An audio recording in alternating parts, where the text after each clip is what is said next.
Kita masih lanjut pembahasan yang menarik ini, yaitu 33 tugas gereja di akhir zaman. Dan salah satu tugas gereja adalah menjadi berkat. Nah, saya mengerti ada begitu banyak perdebatan tentang apakah orang Kristen diberkati atau tidak diberkati. Lalu ketika ada pada pertanyaan ini, maka pengupasannya adalah berkat itu apa? Nah, apakah berkat termasuk jasmani? Atau berkat itu termasuk segala sesuatu tanpa jasmani?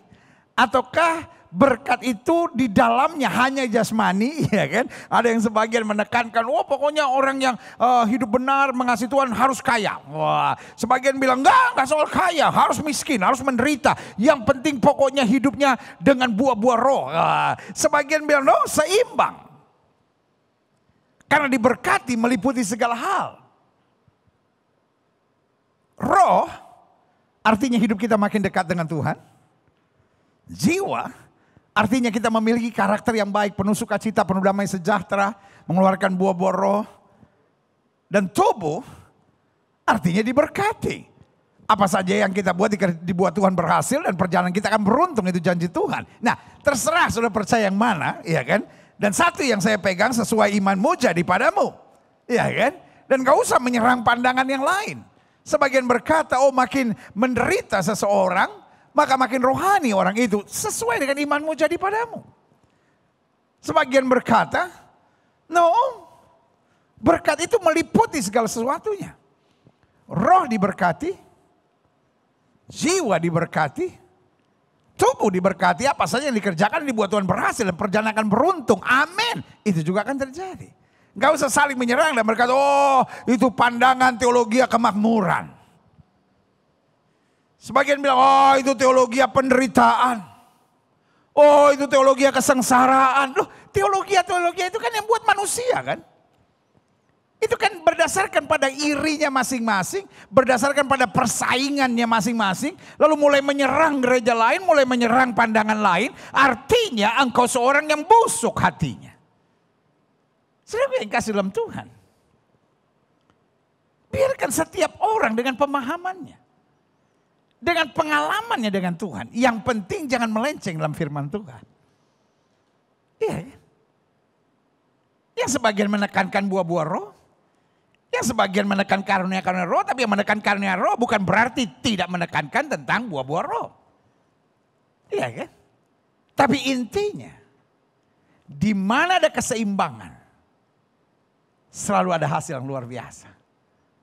Saya percaya. Kalau mau berdebat sampai mulut berbusa silahkan.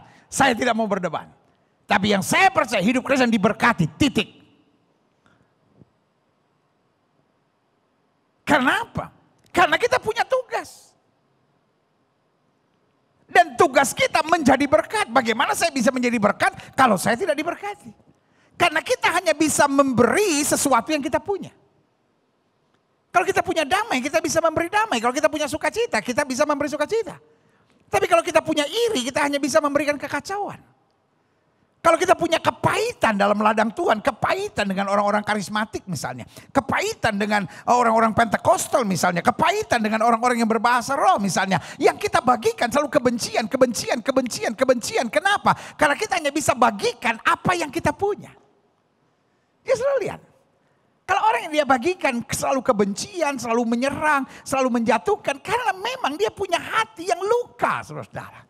Jadi kita kalau dengar-dengar begitu kita langsung tahu. Tapi kalau hati kita penuh damai, penuh kasih, penuh cinta Tuhan, penuh dengan keselamatan akan jiwa-jiwa, penuh dengan berkat Tuhan, maka kita akan menjadi berkat. Saya berdoa jemaat Tuhan yang olehnya Tuhan percayakan untuk saya gembalakan. Melalui ibadah daring ini, melalui Gereja Betel Indonesia Global Fellowship Center. Saya berdoa supaya saudara adalah orang-orang yang diberkati Tuhan. Sehingga yang terpancar dalam hidup saudara juga hidupmu menjadi berkat. Wow, haleluya. Karena saudara yang kasih dalam Tuhan, kalau orang diberkati, lalu tetap merampas orang lain punya. Orang diberkati lalu korupsi, orang diberkati lalu pelit, orang diberkati lalu kemudian arogan, orang diberkati lalu kemudian sombong buat saya. Dia gak mengerti apa artinya berkat Tuhan. Karena orang yang diberkati oleh Tuhan otomatis gak bisa arogan. Orang yang diberkati Tuhan gak mungkin bisa sombong. Orang yang diberkati Tuhan gak mungkin bisa jadi orang egois. Orang yang diberkati Tuhan gak mungkin jadi orang yang suka bersaing. Orang yang diberkati Tuhan gak mungkin pelit, siri bahwa kita diberkati Tuhan. Kita selalu punya kerinduan untuk menjadi berkat. Untuk memuliakan Kristus, untuk meluaskan kerajaan Allah. Dan untuk memenangkan jiwa bagi kerajaan yang setuju katakan haleluya. Buka Alkitab kita sama-sama. Mazmur 21 ayat 1-14 demikian firman Tuhan untuk pemimpin biduan Mazmur Daud ayat yang kedua. Tuhan, karena kuasa mula raja bersuka cita, betapa besar kegirangannya karena kemenangan yang daripadamu. Raja saja mengakui semua kemenangannya bukan karena kekuatannya tapi karena Tuhan. Ayat 3. Apa yang menjadi keinginan hatinya telah kau karuniakan kepada dan permintaan bibirnya tidak kau tolak. Haleluya. Orang kalau dekat dengan Tuhan apapun jabatannya. Dia punya hati raja. Hati yang selalu bersyukur, hati yang selalu mau mengayomi, hati yang selalu mau berbuat sesuatu. Kenapa yang menjadi keinginan hatinya telah kau karuniakan kepada dan permintaan bibirnya tidak kau tolak. Ayat 4. Sebab engkau menyambut dia dengan berkat melimpah, engkau menaruh mahkota dari emas tua dan kepalanya. Lihat saudaraku yang kasih dalam Tuhan. Ini yang saya bilang hak-hak kerajaan. Jadi pemazmur di sini bukan hanya sedang bicara tentang dirinya, meskipun waktu itu dia sedang bicara tentang dirinya. Tapi ini juga menjadi ayat profetik bahwa kita adalah warga kerajaan surga. Dan kita diberi hak sebagai anak-anak raja. Dan Alkitab bilang, apa yang menjadi keinginan hatinya telah kau karuniakan kepada dan permintaan bibirnya tidak kau tolak. Sebab engkau menyambut dia dengan berkat melimpah. Engkau menaruh mahkota dari emas tua atas kepalanya. Artinya hidupnya penuh kemuliaan. Orang melihat sesuatu yang dahsyat dalam hidupnya. Bukan berjalan tertunduk malu, tapi ada mahkota dari kepalanya. Sehingga Alkitab bilang orang akan melihat perbuatanmu yang baik dan memuliakan Bapa yang di sorga. Lihat selanjutnya ayat yang kelima. Hidup dimintanya daripadamu. Engkau memberikannya kepada dan umur panjang untuk seterusnya dan selama-lamanya. Haleluya. Besar kemuliaannya karena kemenangan daripadamu. Keagungan dan semarak telah kau karuniakan kepada. Berarti bukan gak ada tantangan, bukan berarti gak ada masalah. Tapi besar kemuliaan karena kemenangan daripadamu. Selalu kita melihat kemenangan-kemenangan. Kemenangan dari dosa. Kemenangan dari hawa nafsu daging.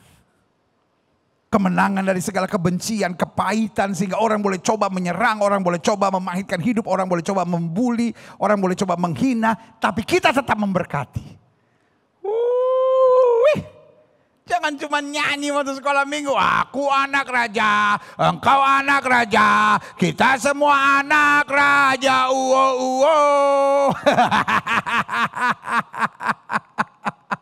Itu bukan cuma nyanyian, bos. Itu keyakinan. Itu anugerah yang Tuhan berikan buat kita. Kita diangkat sebagai anak raja. Yang setuju katakan amin. Ayat 7. Ya. Engkau membuat dia menjadi berkat untuk seterusnya. Engkau memenuhi dia dengan sukacita di hadapanmu. Taruh tangan kanan sudah di dada, kita buat langkah profetik sama-sama bilang sama saya. Saya akan menjadi berkat untuk seterusnya. Ayo dong ya, lome lagi lemas-lemas begitu.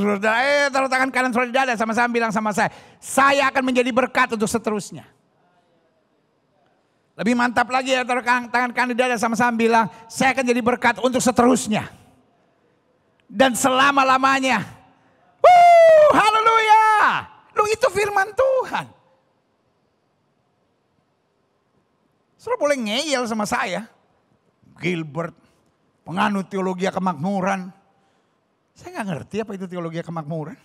Saya gak pernah belajar teologi kemakmuran. Saya cuma tahu teologi Alkitab, saudara-saudara.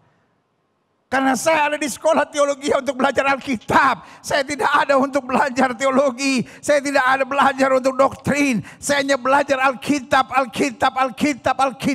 Yang di dalamnya orang kemudian membuat teori-teori. Dan sebagian mulai berkata, oh ini teologi kemakmuran, ini teologi penderitaan. Tapi saya hanya ikut firman Tuhan berkata, selama kamu tidak milik ke kiri maupun milik ke kanan, hidup kamu diberkati. Kamu tidak akan turun tapi naik. Kamu tidak akan jadi ekor, menjadi kepala. Yang setuju katakan amin. Dan itu yang hanya saya pegang. Kalau Alkitab bilang, ya engkau membuat dia menjadi berkat untuk seterusnya. Itu yang saya pegang. Kalau orang bilang karena itu saya menjadi teologi kemakmuran, silahkan. Kalau orang bilang karena itu saya menjadi teologi Alkitabiah, silahkan. Kalau karena itu saudara bilang saya teologi salib, silahkan. Silahkan saudara yang bikin aliran-aliran itu. Tapi saya hanya ikut apa yang firman Tuhan katakan. Dan firman Tuhan katakan, ya engkau membuat dia menjadi berkat selama-lamanya. Engkau memenuhi dia dengan sukacita di hadapanmu. Artinya, kondisi kita boleh berbeda-beda. Tapi satu, kita selalu akan jadi berkat. Dan kita akan selalu hidup dalam sukacita.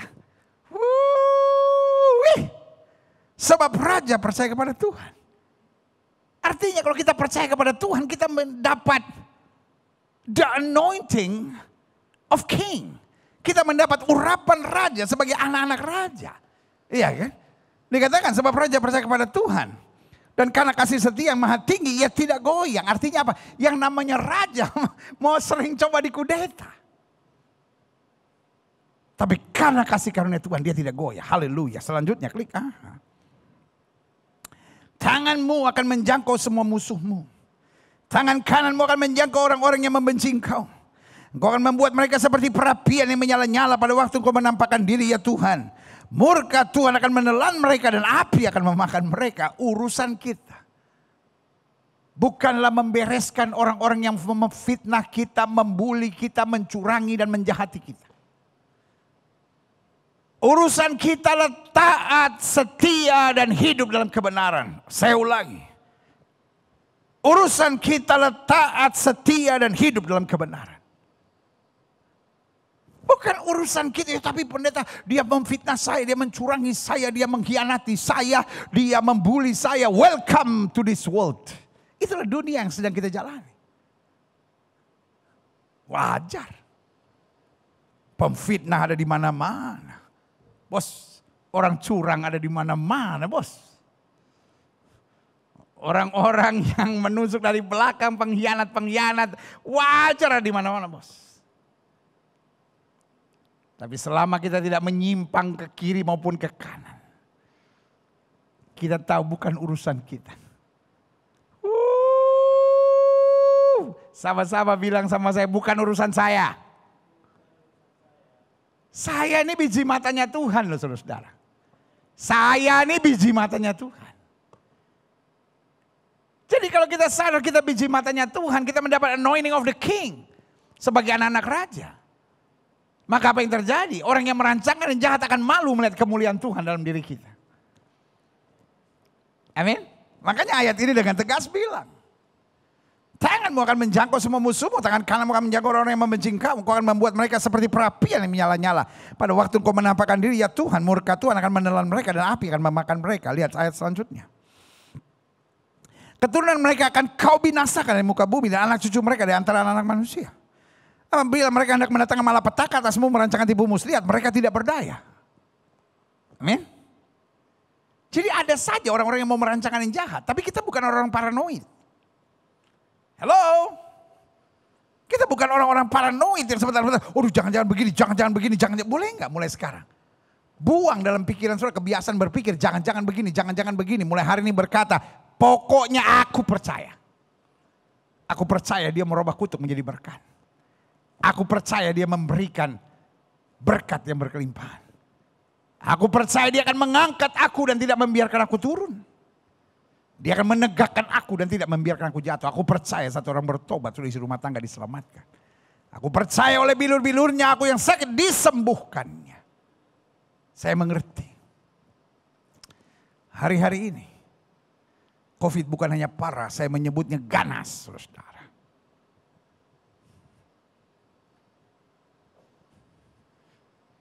Tapi yang sangat menyebalkan kita bukan cuma COVID-nya.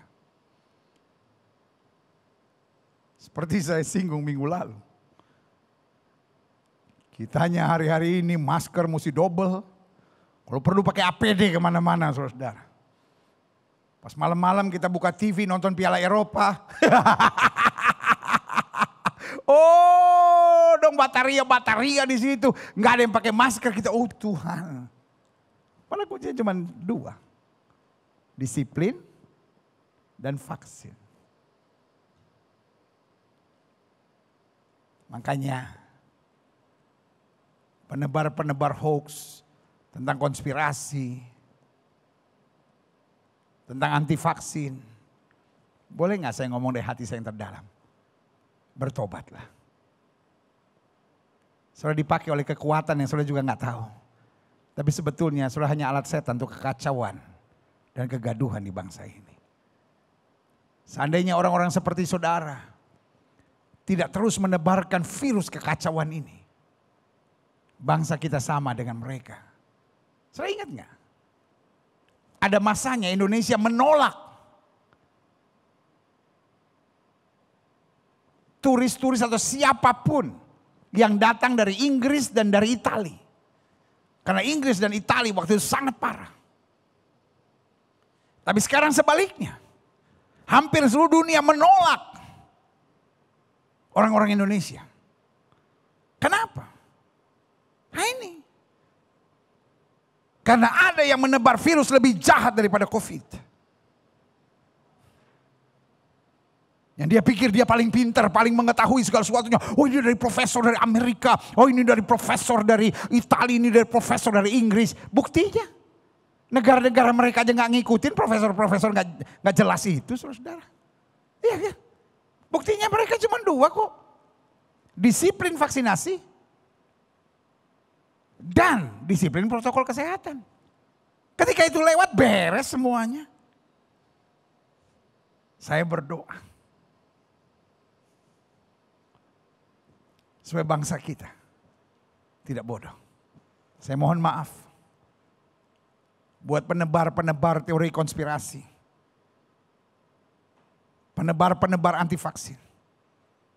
Sorry untuk bilang ini. Engkau adalah kelompok-kelompok yang dipakai setan. Yang hanya mendatangkan kegaduhan dan kekacauan di bangsa ini. Dan sorry sebagai hamba Tuhan saya sayang saudara. Tapi saya harus bilang stoplah kegerakan bodoh yang sedang saudara jalankan ini. Karena engkau merugikan dan menyengsarakan banyak orang. Orang-orang kaya bisa tetap aman. Tetapi orang-orang miskin yang kemudian menjadi korban yang berbahaya. Tetapi ini yang saya mau ingatkan, anak-anak Tuhan tetap berjaga. Anak Tuhan tetap tenang. Anak Tuhan tetap pegang ayat 12. Apabila mereka hendak mendatangkan malapetaka asmu, merancangkan tipu muslihat, mereka tidak berdaya. Kita dijaga Tuhan, Alkitab bilang. Kita dijaga seperti biji matanya Tuhan. Ya, engkau akan membuat mereka melarikan diri dengan tali busurmu. Engkau membidik muka mereka. Bangkitlah ya Tuhan dalam kuasamu. Kami mau menyanyikan dan memasmurkan keperkasaanmu. Arti. Masa yang dihadapi oleh pemazmur waktu itu adalah masa yang sukar. Dan kira-kira kalau saya mau menyamakannya, tidak berbeda seperti zaman sekarang. Ekonomi susah. Secara politik goncang. Semua orang sedang ketakutan. Gak bisa berpergian. Yang kaya aman bisa pindah negara hari-hari ini.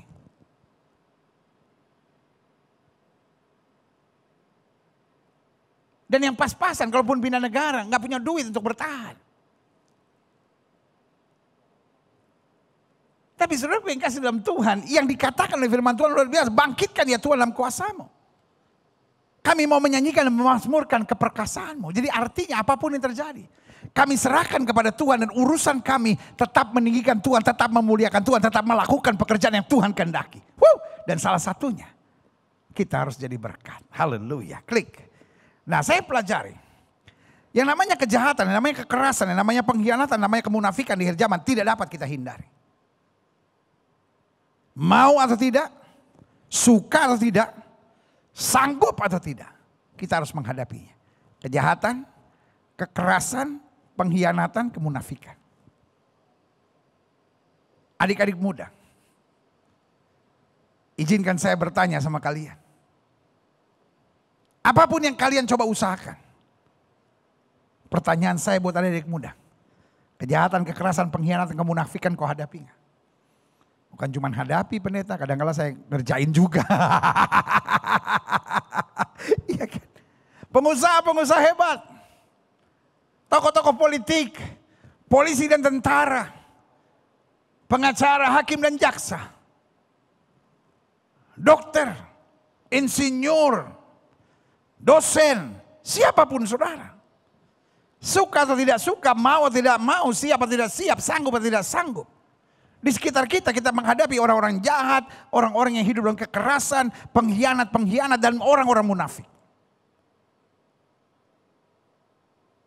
Yang pertama, pastikan kita jangan jadi sama seperti mereka. Yang kedua, jangan akhirnya makan hati. Dan yang ketiga, jangan menjadi orang yang berbeda. Oh, kalau dia baik sama saya bisa baik sama dia. Tapi kalau dia kelakuan kayak gitu, dia gak tahu siapa saya. Aneh lu. Dan yang keempat, pastikan kita melangkah tetap sebagai warga kerajaan sorga yang berjalan menyatakan kemuliaan Tuhan. Haleluya. Klik. Saya pelajari di sini. Apa sikap yang salah dalam menghadapi yang namanya kejahatan, kekerasan, pengkhianatan dan kemunafikan? Yang pertama, sikap yang salah dalam menghadapinya akan menimbulkan kerugian besar bagi kita. Iya dong. Kalau kita hidup dalam kebencian, kita hidup dalam kepahitan, ya kita yang rugi. Kita jadi sama seperti mereka, kita yang rugi. Makanya kita tidak boleh salah dalam menghadapinya.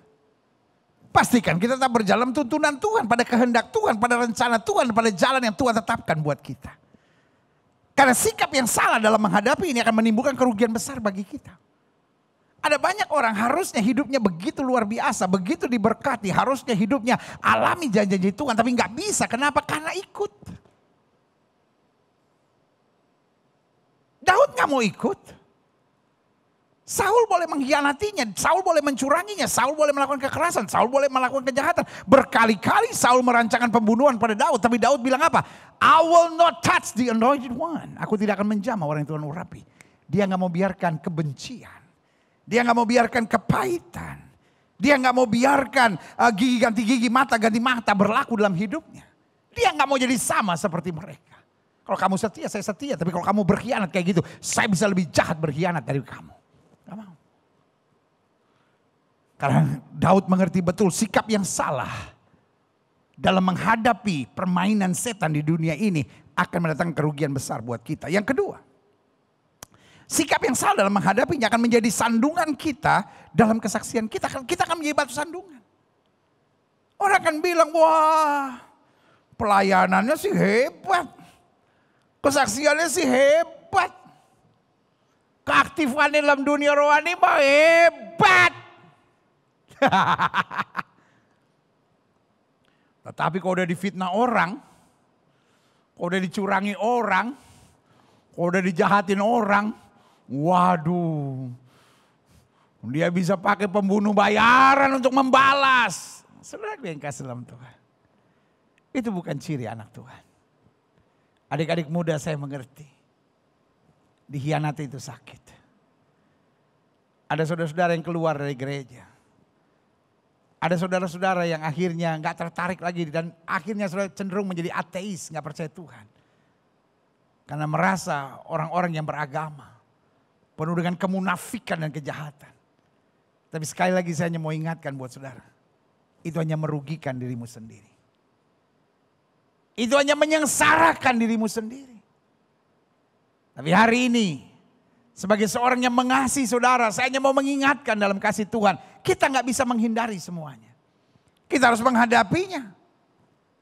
Tetapi kalau kita menghadapi dengan cara yang salah, bukan hanya kita rugi. Kita akan jadi bahan tertawaan orang. Katanya orang beriman, katanya orang percaya. Ya baru dikhianati saja kok begitu. Tapi kita belajar apa yang Alkitab katakan. Manusia boleh mereka-rekakan yang jahat. Allah mereka-rekakannya untuk kebaikan. Saudaraku, ketika kita dijahati, dicurangi, difitnah oleh orang, dikhianati oleh orang. Mari kita ucapkan syukur. Minimal kita berkata, Tuhan terima kasih. Aku bukan pelakunya. Tuhan terima kasih aku korbannya. Karena korban akan dibela oleh Tuhan. Pelaku akan dilawan oleh Tuhan. Saya seberat apapun hidup saya. Lebih baik dalam posisi dibela Tuhan bos. Daripada dilawan Tuhan. Selama saya dibela Tuhan. Maka di tengah lembah kekelaman sekalipun aku akan diangkat. Dan dibawa masuk pada puncak kemuliaan yang saya katakan amin. Yang ketiga, apa yang terjadi kalau kita punya sikap yang salah dalam menghadapinya? Maka yang ketiga, kalau saya salah menghadapinya, karena saya nggak bisa menghindari. Yang namanya kejahatan, kekerasan, pengkhianatan, kemunafikan, saya nggak bisa hindari, itu ada di sekitar saya. Saya harus menghadapinya dengan sikap yang benar sebagai warga kerajaan surga. Karena kalau saya salah menghadapinya, yang pertama akan menimbulkan kerugian besar buat diri saya sendiri. Yang kedua, akan menjadi batu sandungan buat kesaksian saya. Dan yang ketiga, akan menjadi hambatan dalam kemajuan serta kedewasaan kita. Nah, ini penting. Ada pepatah bahasa Inggris yang bilang segala sesuatu yang tidak membunuh kita akan menjadikan kita lebih kuat. Hello? Apa saja yang tidak membunuh kita akan menjadikan kita lebih kuat. Contoh, saudara-saudara yang pernah terpapar COVID. Waktu terpaparnya memang khawatir. Tapi setelah sembuh apa yang terjadi? Akan ada antibodi. Dan bukan hanya ada antibodi yang bisa menahan saudara, tapi saudara bisa menjadi donor plasma. Apa artinya saudara menjadi donor plasma? Lewat saudara orang tertolong. Memang saya mengerti. Di bangsa ini, donor plasma tidak terlalu digembar-gemborkan. Kenapa? Karena nggak ada bisnisnya. Ini kan ngerinya COVID ini. Yaitu mafia-mafia obat, mafia-mafia alat kesehatan, mafia-mafia rumah sakit. Yang mengeruk untung sebanyak-banyaknya. Sementara di tengah mayat-mayat yang bergelimpangan, saudara. Apa saja yang pengobatannya murah. Apa saja yang pengobatannya sederhana. Itu kurang digembar-gemborkan. Kenapa? Karena orang-orang tertentu tidak mendapatkan untung. Saya bersyukur. Ada dokter-dokter. Ada tokoh-tokoh di bangsa ini yang tetap memperjuangkan tentang terapi plasma convalescence. Dan saya mendoakan mereka. Dan saya berdoa supaya gerakan ini tetap menjadi gerakan nasional. Di mana orang-orang yang sudah disembuhkan. Dan saya mengetuk hati buat setiap saudara yang sudah disembuhkan. Karena saudara pernah terpapar COVID, saudara bisa menghubungi PMI. Lalu tanyakan bagaimana saya bisa menjadi donor plasma. Karena saudara yang kasih dalam Tuhan, ini sangat penting. Tetapi tidak dipropagandakan. Kenapa? Karena orang-orang tertentu tidak mendapat untung. Gila. Ini sudah kekacauan yang besar di bangsa ini. Saya bukan bagian dari politik. I will never touch politik. Politik saya adalah politik moral karena saya bagian dari bangsa Indonesia. Harus memberi support, memberi kekuatan, tapi juga memberi teguran. Karena politik saya adalah politik moral. Saya tidak terlibat dalam politik praktis sama sekali dan tidak pernah tertarik, saudara. Saya bangga banget jadi pendeta. Itu cita-cita saya dari kecil, saudara. Dan saya tetap akan bangga menjadi hamba Tuhan. Tetapi saudaraku yang kasih dalam Tuhan, kalau ada yang salah, saya harus memberi nasihat. Saya harus memberi teguran, saya harus memberi pandangan saya. Itu sebabnya saya mendukung. Saudara-saudara yang sudah terpapar COVID dan sudah sembuh, hubungi PMI. Lalu tanyakan bagaimana engkau dapat menjadi donor plasma. Tidak pernah merugikan saudara. Tapi menyelamatkan nasib banyak orang. Dan saudara-saudara yang terpapar COVID. Saudara tanyakan dokter saudara bagaimana saya bisa mendapat terapi plasma. Meskipun sebagian dokter merasa, waduh kalau terapi plasma, untung saya kurang bagus. Jadi ada sebagian yang menolak. Tapi saudara yang kasih di dalam Tuhan sudah dibuktikan bahwa itu adalah salah satu penanganan yang baik. Kembali berpulang pada masing-masing. Saya sebagai hamba Tuhan hanya memberikan dorongan moral. Dan saya berdoa supaya bangsa ini memang bebas dari mafia-mafia obat, alat-alat kesehatan dan mafia-mafia rumah sakit. Kalau memang orang ditolak, Terapi plasma konvalesen karena memang nggak cocok dengan dia itu silahkan. Tapi jangan karena ada permainan-permainan bisnis di dalamnya. Dan ini yang kita percaya. Apapun yang tidak membunuh kita akan membuat kita makin kuat. Jadi ketika Tuhan mengizinkan kita menghadapi badai, angin, ribut, masalah. Kalau kita salah menghadapinya, kita akan makin hancur. Coba orang-orang seperti Yusuf misalnya. Dibuang ke dalam penjara, dituduh, difitnah. Tapi justru itu tidak bisa membunuhnya, akan mengangkat dia lebih tinggi. Akhirnya menjadi apa? Perdana Menteri, bos. Iya enggak? Ishak menghadapi kelaparan. Dia pergi ke tempat orang Filistin. Dia menabur di situ. Nah, kita berkata tahun itu juga Tuhan memberkatinya 100 kali lipat. Benar kata judul sebuah esai atau buku. Sengsara yang membawa nikmat. Sengsara kalau kita hadapi dengan betul. Makanya anak-anak Tuhan tidak takut dengan penderitaan. Bahkan anak Tuhan tidak menderita di tengah penderitaan. Anak Tuhan tetap bersuka cita di tengah penderitaan. Karena dia tahu Roh Kudus membimbingnya. Kuasa Tuhan menguatkan dia dan mujizat Tuhan terjadi tepat pada waktunya. Haleluya. Kita harus menghadapinya dengan cara yang tepat. Dengan metode yang benar. Dan dengan hati yang tetap dikendalikan oleh Roh Kudus. Karena kalau kita salah dalam menghadapinya, sikap yang salah ini akan menjadikan hambatan dalam kemajuan serta kedewasaan kita. Karena masalah demi masalah adalah bagian proses Tuhan untuk menjadikan kita lebih dewasa. Makanya Paulus bilang, ketika aku kanak-kanak, aku berpikir seperti kanak-kanak, aku merasa seperti kanak-kanak, aku berkata-kata seperti kanak-kanak. Tapi setelah aku dewasa, aku meninggalkan sifat kekanak-kanakan. Bos, ini waktu kita untuk meninggalkan sifat kekanak-kanakan. Ada banyak orang rumah tangganya nggak bisa bahagia, ada banyak orang masa depannya nggak bisa berkemenangan, ada banyak orang usahanya nggak bisa maju, ada banyak orang pelayanannya terhambat. Kenapa? Kekanak-kanakan. Hari ini kita belajar. Waktu kita menghadapi hal-hal yang berat, hal-hal yang menyakitkan, hal-hal yang mengecewakan, inilah saatnya buat kita hadapi dengan betul.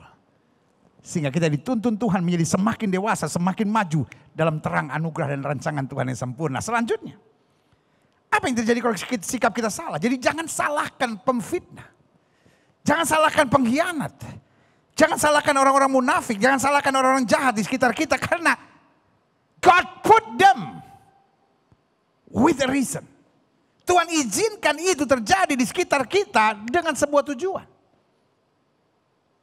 Dan kita nggak bisa menghindarinya.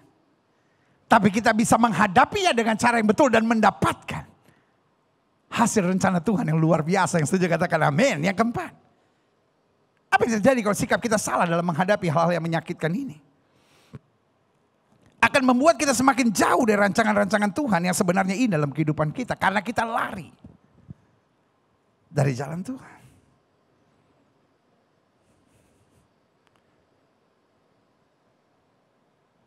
Yudas memang berkhianat. Karena dia terbujuk. Terbujuk oleh tawaran 30 keping perak. Tapi meskipun dia pernah berkhianat, kalau dia cepat sadar. Dan menghadapi dengan cara yang benar, bertobat, berbalik. Dan kembali ke jalan Tuhan, pasti masih ada pengampunan baginya. Ingat Petrus. Petrus juga berkhianat kok. Dia menyangkal Yesus 3 kali, I don't know him. Selanjutnya bahkan dia berkata, I never knew him. Saya nggak pernah kenal siapa dia. Tapi sudah tahu apa yang terjadi. Setelah dia berbalik, setelah dia sadar. Diurapi oleh Roh Kudus, Tuhan pakai dia dahsyat dan luar biasa. Tapi apa yang terjadi dengan Yudas? Karena dia salah menghadapinya. Bos, uang dia buang. Main ayunan pakai leher bos. Gantung diri di Hakal Dama. Saudara mau hidup saudara makin jauh dari Tuhan. Sambil sibuk dengan alasan, ya tapi papa saya bercerai. Ya tapi dia berkhianat sama saya, tapi dia nyakitin saya. Dia orang Kristen pendeta, tapi dia nipu saya dalam nama Yesus. Kita gak bisa menghindari pengkhianat, penjahat, pemfitnah, orang-orang munafik, kita gak bisa hindari. Tapi kita bisa hadapi dengan sikap yang benar dan melihat kemuliaan Tuhan dinyatakan. Yang setuju katakan haleluya. Selanjutnya, saya pelajari. Menjadi berkat bukanlah sekedar karya Allah bagi kita. Tetapi menjadi berkat juga adalah tugas kita, tugas gereja yang perlu kita sadari dalam segala keadaan. Ya gimana saya bisa jadi berkat sekarang masa pandemi, saya juga lagi susah dalam segala keadaan.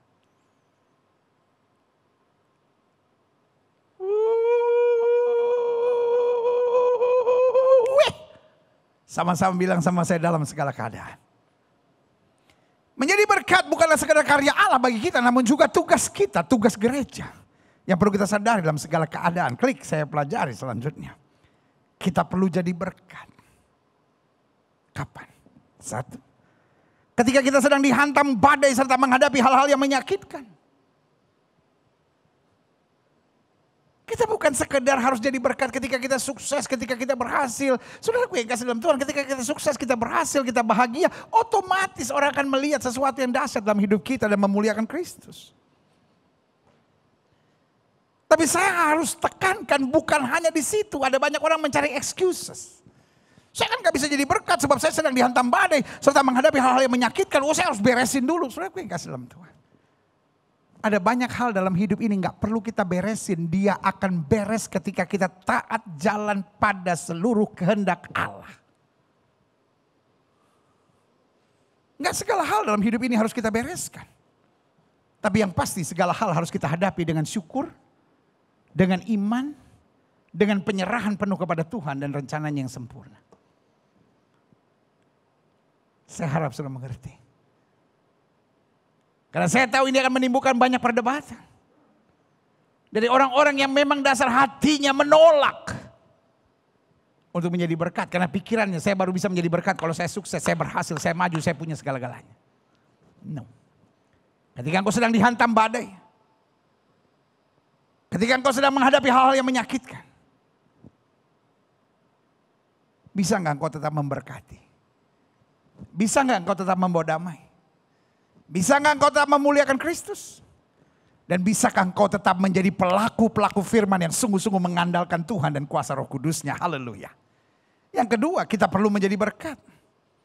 Bahkan ketika doa-doa kita belum dijawab dan mujizat sepertinya tidak terjadi.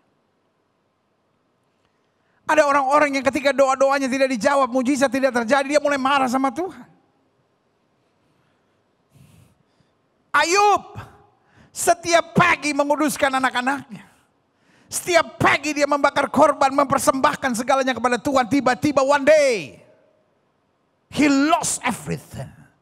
Dia kehilangan segala-galanya. Istrinya merasa doa-doa tidak dijawab, percuma kau berdoa. Mujizat tidak terjadi, percuma kau percaya kepada Allah. Karena dengan ponggahnya istrinya berkata, masihkah kau bertekun kepada Allah sedemikian itu? Allah yang tidak menjawab doa, Allah yang tidak mengerjakan mujizat, Allah yang mengabaikan kau begitu saja. Masihkah kau bertekun kepada Allah itu? Dengan kejinya dia berkata, kutuki Allahmu itu dan matilah. Apa jawab Ayub? Dia nggak bilang, benar juga ya. Apa yang dia bilang? Engkau berkata seperti perempuan tak berakal sehat. Bos, Indonesia bukan kurang orang pintar. Indonesia cuma kurang orang waras. Sorry, Indonesia bukan kurang orang pintar, bos. Profesor, doktor, karburator, kotor, bocor-bocor, di mana-mana. Mau lulusan dalam negeri, mau lulusan luar negeri, wah Indonesia gudangnya. Kalau udah komentar, Indonesia ahlinya deh. Pertandingan bola Piala Eropa aja ada komentatornya. Ya kan, wah ini salah ini. Wah Ceko salah ini. Swiss salah ini. Inggris. Itu kalau didengar oleh pemain-pemain mereka. Siapa kau ngomong? Turun sekarang. Turun sekarang. Mati mau. Saudaraku, Indonesia bukan kurang orang pintar. Indonesia cuma kurang orang waras, saudara. Makanya kita bukan cuma perlu beragama. Kita perlu beriman dan bertuhan. Karena ada banyak orang makin beragama makin gak waras, saudara. Coba anti vaksin, banyak kan dasarnya apa? Agama. Wow, ayat-ayat firman Tuhannya lengkap. Bahkan ayat firman Tuhan lintas agama. Wow, Alkitab, lalu kitab-kitab lain, wow lengkap, saudara. Itu. Kalau cuma beragama ujung-ujungnya kau jadi orang yang tidak waras, saudara. Kalau kau cuma belajar tanpa takut akan Tuhan, akhirnya jadi orang-orang yang tidak waras. Indonesia butuh orang waras, saudara. Dan saya percaya Indonesia masih banyak orang waras.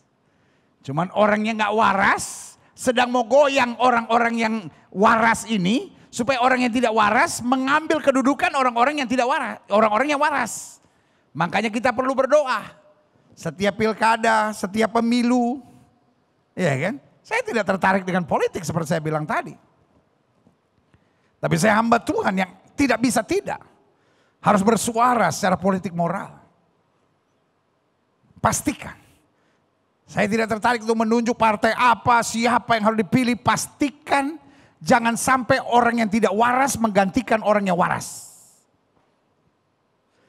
Karena kalau orang waras memimpin negeri, orang waras memimpin kota, orang waras duduk di parlemen, amanlah negeri.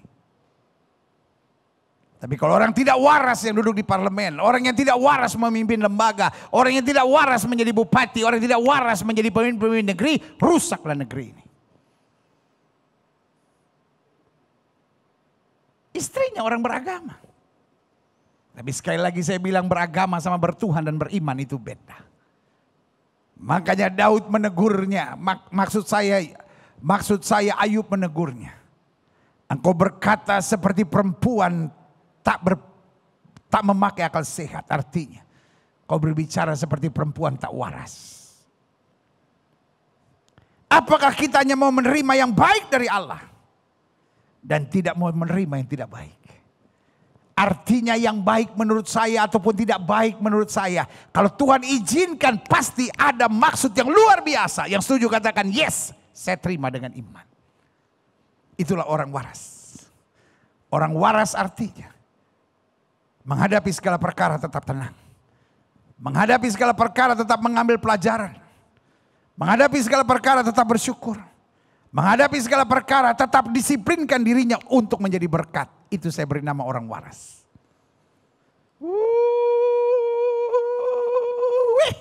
Haleluya. Kita perlu jadi berkat. Ketika doa-doa kita belum dijawab dan mujizat seperti tidak terjadi. Itu yang Ayub alami. Dia katakan pada istrinya, kau berkata seperti perempuan tak berakal sehat. Seperti perempuan tak waras. Apakah kita hanya mau menerima yang baik dari Allah dan tidak mau menerima selebihnya? Tuhan yang memberi. Tuhan yang mengambil. Dia berhak memberi, dia berhak mengambil. Tugas kita cuma satu. Mengakui kuasa dan kedaulatan yang sempurna. Karena itu dia katakan terpujilah nama Tuhan. Kita perlu jadi berkat ketika kita sedang dihantam badai serta menghadapi hal-hal yang menyakitkan.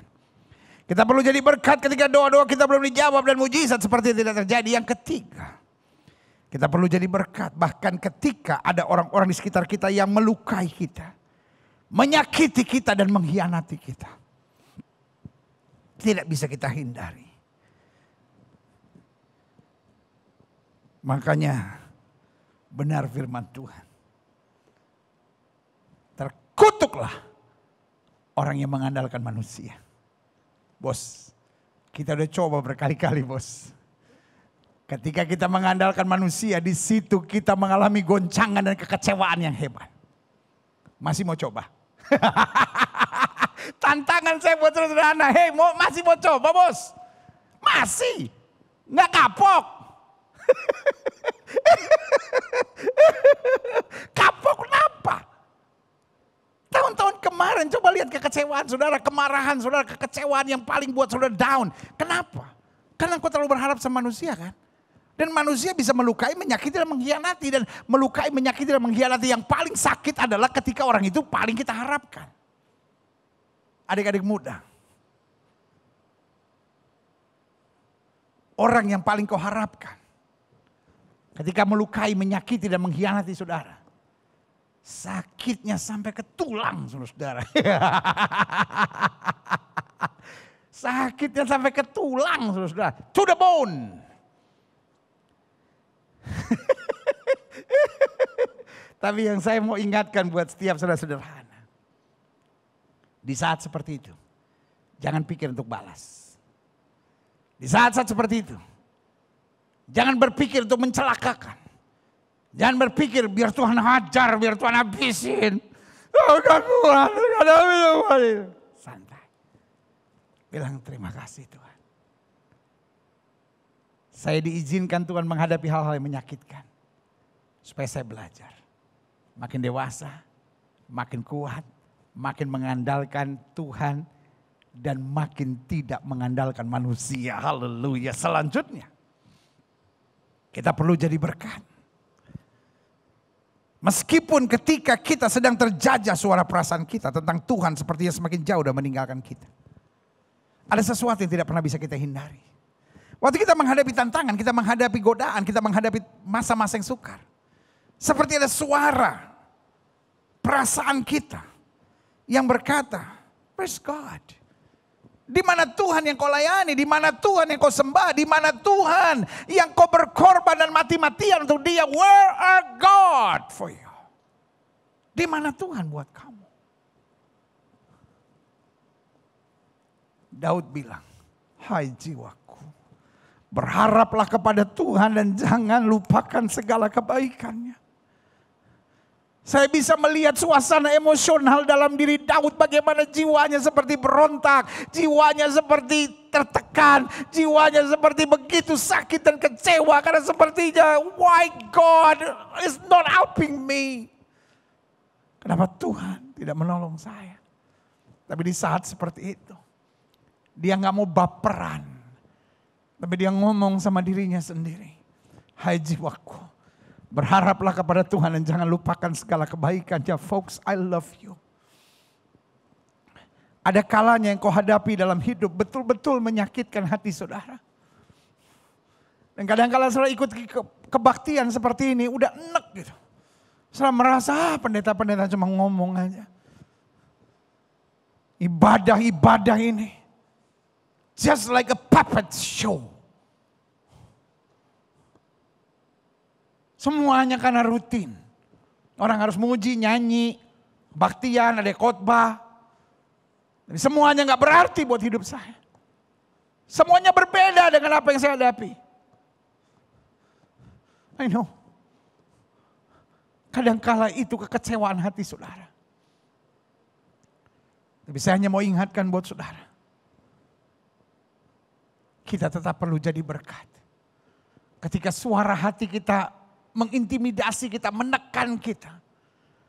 Dan berkata, Tuhan sudah meninggalkan engkau.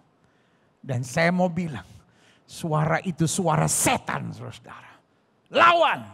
Bilang no. Kalau Tuhan gak pegang saya pasti udah jatuh. Justru di masa sukar ini yang buat saya kuat. Karena saya masih bisa tegak tangan Tuhan yang menopang saya. Serangan boleh terjadi dari mana-mana. Tapi selama tangan Tuhan yang pegang saya tetap akan tegak berdiri. Dan saya bukan hanya tegak berdiri, tapi ada masanya saya akan melayang terbang tinggi dan melihat janji Tuhan digenapi. Yang setuju katakan amin. Folks, kita tetap harus jadi berkat. Ketika kita sedang dihantam badai serta menghadapi hal-hal yang menyakitkan. Folks, kita tetap harus jadi berkat ketika doa-doa kita belum dijawab dan mujizat seperti tidak terjadi. Folks, kita tetap harus jadi berkat meskipun ketika ada orang-orang di sekitar kita yang melukai, menyakiti dan mengkhianati kita. Gak perlu tanya kenapa mereka begitu. Tapi tanyakan sama diri saudara sendiri. Saya tetap harus jadi berkat. Dan yang keempat, kita perlu jadi berkat. Bahkan ketika kita sedang terjajah suara perasaan kita tentang Tuhan seperti semakin jauh dan meninggalkan kita. Tapi kita bilang, hai jiwaku, aku bisa tetap kuat sampai hari ini. Sadarlah, karena tangan Tuhan yang tidak pernah meninggalkan aku, haleluya. Selanjutnya yang terakhir saya pelajari. Apa yang seringkali membuat hidup kita tidak jadi berkat? Saya mengerti. Kita semua ingin jadi berkat. Tapi apa yang seringkali membuat hidup kita tidak jadi berkat? Satu, kemunafikan dan kompromi. Kadangkala kita udah ke gereja, kadangkala kita udah pelayanan, kadangkala kita aktif. Dan hari-hari ini karena gereja di rumah masing-masing, kadangkala bukan hanya tiap minggu, tiap hari. Kita ikuti ibadah-ibadah. Kan zaman sekarang luar biasa. Pagi kita bisa ikut, siang kita bisa ikut. Baik yang live maupun rerun. Hamba Tuhan dimanapun, mau di luar negeri, mau dalam negeri, mau di mana-mana. Saudara yang diberkati dengan pelayanan GPCC misalnya. Kalau dulu kan saudara mesti ke sana, sekarang tinggal ikuti. Saudara yang diberkati dengan pelayanan Pastor Philip Mantova misalnya. Iya kan? Beliau di Surabaya, saudara di Papua. Saudara bisa ikuti. Saudara yang diberkati dengan pelayanan Insinyur Niko misalnya. Iya kan? Saudara diberkati dengan pelayanan Dr. Stephen Tong misalnya. Beliau mungkin, saudara mungkin di Bangka, beliau di Jakarta, saudara tinggal bisa ikuti. Ada begitu banyak pelayanan hamba-hamba Tuhan yang luar biasa. Saudara-saudara yang misalnya ikut Pentekostal atau Gereja Bethel. Tapi saudara dulunya di HKBP. Lalu saudara tertarik kembali untuk ikuti pelayanan HKBP. Saudara bisa ikuti, gampang. Mudah. Tapi pertanyaan saya. Meskipun hampir tiap hari saudara ikuti ibadah. Tetapi selama kita munafik dan kompromi, kita tidak akan pernah bisa jadi berkat. Kita bisa jadi berkat meskipun kita miskin. Kita bisa jadi berkat meskipun kita sedang dihantam badai. Selama kita tidak munafik. Dan tidak hidup kompromistis. Maka Yesus bilang. Hai kamu. Keturunan ular beludak. Celakalah kamu yang munafik. Luar kamu terlabur putih bersih. Dalam kamu penuh dengan tulang belulang yang busuk. Itulah kemunafikan. Luar dan dalamnya beda. Karena yang di luar dipakai untuk menutupi kebusukan yang di dalam. Tetapi apa itu ketulusan yang dari dalam terpancar keluar bagi kemuliaan Tuhan. Haleluya. Yang kedua, apa yang seringkali membuat hidup kita tidak jadi berkat? Persungutan dan keluhan-keluhan. Bu, boleh gak sih stop ngeluh? Jangan sampai kalau engkau ketemu suami, ketemu anak, ada saja keluhan. Entar sakit pinggang lah, entar mata kedut-kedut lah. Antar jempol kaki cantengan lah. Antar panas lah. Jadi engkau keluarkan sesuatu dari mulut aja pasti isinya keluhan. Ada 10 kata yang kau ucapkan. 8-nya mengandung keluhan. Ada 7 kalimat yang kau sampaikan. 5-nya mengandung keluhan. Orang seperti itu sorry untuk bilang nyebelin bu. Pak. Kalau engkau terus mengeluh orang gak pengen dekat dengan engkau. Kenapa? Mual. Enek. Anak-anak Tuhan Yesus. Khususnya setiap saudara. Yang Tuhan percayakan untuk saya gembalakan melalui pelayanan daring ini. Gereja Bethel Indonesia Glow Fellowship Center. Lawatan Allah di rumah masing-masing setiap hari Minggu. Saya hadir buat setiap saudara. Bahkan di hari-hari khusus. Saya ada di program Kamu Hebat. Untuk juga melayani saudara. Bahkan di awal-awal pandemi 3 kali sehari saya melayani saudara. Dan saya berdoa satu. Dibangkitkan anak-anak Tuhan. Yang di mulutnya tidak ada keluhan. Di pikirannya tidak ada sungut-sungut. Tapi di hatinya melimpah dengan syukur dan ucapan sukacita di hadapan Tuhan. Haleluya. Yang ketiga. Apa yang seringkali membuat hidup kita tidak jadi berkat. Jadi meskipun kau melayani. Meskipun bahkan kau bagi-bagi duit buat orang. Tapi hidupmu gak akan jadi berkat kalau kau munafik dan kompromi. Hidupmu gak akan jadi berkat kalau kau selalu sungut-sungut dan mengeluh. Nah ini juga. Hidupmu gak akan jadi berkat. Jika kau dendam dan penuh kebencian. Tidak selamanya semua orang di sekitar kita bisa persis seperti kita harapkan. Tidak segala hal dalam hidup ini kejadiannya bisa persis seperti yang kita sudah persiapkan. Ada kalanya ada orang-orang bertindak menyebalkan dan menyakitkan kita. Ada kalanya. Situasi hidup begitu melukai kita. Tapi kita pegang Roma 8 ayat 28. Allah turut bekerja dalam segala perkara untuk mendatangkan kebaikan. Wow, haleluya. Bahkan Tuhan bisa merubah ratapan kita menjadi tari-tarian. Makanya Alkitab bilang orang benar akan hidup oleh iman. Satu yang harus kita jaga. Apapun yang terjadi. Jangan kita dendam. Jangan kita benci karena kedendaman dan kebencian. Itu tanggungan yang sangat berat. Kedendaman dan kebencian adalah ikatan iblis yang merusak dan merasuk hidup kita. Hari ini sebagai hamba Allah saya hanya mau ingatkan. Kalau ada saudara yang sedang dalam ibadah yang berbahagia hari ini. Dan ada kebencian terhadap suaminya, terhadap istrinya, terhadap iparnya, terhadap mantannya. Terhadap orang-orang yang merusak hidupnya. Kalau dia sudah pernah merusak hidup sudah pada masa lalu, jangan biarkan dia terus merusak hidupmu dengan kebencian dan kedendaman yang kau pegang. Karena orang yang benci, orang yang dendam adalah orang yang antibodinya sangat rendah sekali. Yang mengalir dalam hidupnya hanyalah hormon-hormon yang negatif. Dan yang bergerak dalam hidupnya hanyalah sel-sel yang negatif. Karena itu hari ini sebagai hamba Allah saya hanya mau ingatkan buat saudara. Yuk kita sama-sama yuk. Lepas segala kebencian, kedendaman. Dan hari ini bilang Tuhan aku mau mengasihi. Aku mau mengasihi bukan karena dia berbuat baik kepada aku. Aku mau mengasihi karena Kristus telah mengajar aku untuk mengasihi. Kristus telah memenuhi aku dengan kasih. Dan Kristus senantiasa memberi teladan dan memberi perintah. Untuk aku hidup dengan kasih. Dan pengampunan. Haleluya. Yang keempat, yang terakhir. Saya undang pemain musik maju ke depan. Apa yang seringkali membuat hidup kita tidak jadi berkat. Emosi. Dan amarah yang tidak terkontrol. Boleh gak dalam hidup ini kita belajar lebih sabar yuk. Pak, kadangkala bukan rumah tanggamu gak cocok pak. Kadangkala engkau terlalu emosi pak. Dan kalau engkau emosi mulutmu udah sembarangan. Bu, kadangkala engkau terlalu emosional bu. Kadang-kadang nanya aja gak bisa baik-baik bu. Gak bisa bilang, Pak dari mana? Gak bisa. Hatimu udah penuh dengan amarah. Dari mana sih? Terus kau harap suami, oh sayang. Ya enggak dong. Engkau mengundang setan, hantu datang. Iya saudara. Boleh gak? Mulai dari rumah kita. Jangan ada bentakan. Jangan ada kekerasan, jangan ada makian. Ibu-ibu, bapak-bapak yang saya sayang dalam kasih Tuhan. Otak ini dikontrol. Jangan dibiarkan liar. Jangan seperti anjing gitu kalau ngelihat musuh langsung mau gigit aja saudara. Padahal belum tentu orang itu jahat. Iya kan? Boleh nggak? When you don't know us, without any assumption. Belajar mulai ngomong baik-baik. Belajar jangan apa-apa emosi. Belajar percaya. Bahwa Tuhan izinkan sesuatu. Pasti ada maksud yang baik. Belajar mengampuni. Belajar mengendalikan diri.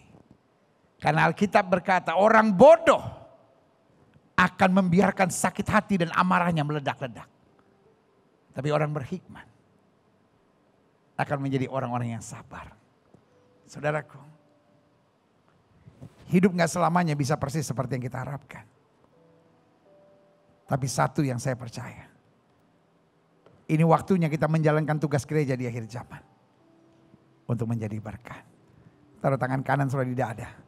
Bilang Tuhan saya mau jadi berkat. Sama-sama bilang sama saya. Tuhan saya mau jadi berkat. Sama-sama bilang, Tuhan saya mau jadi berkat. Haleluya. Kita angkat pujian ini. Yesus ku bangga padamu. Haleluya.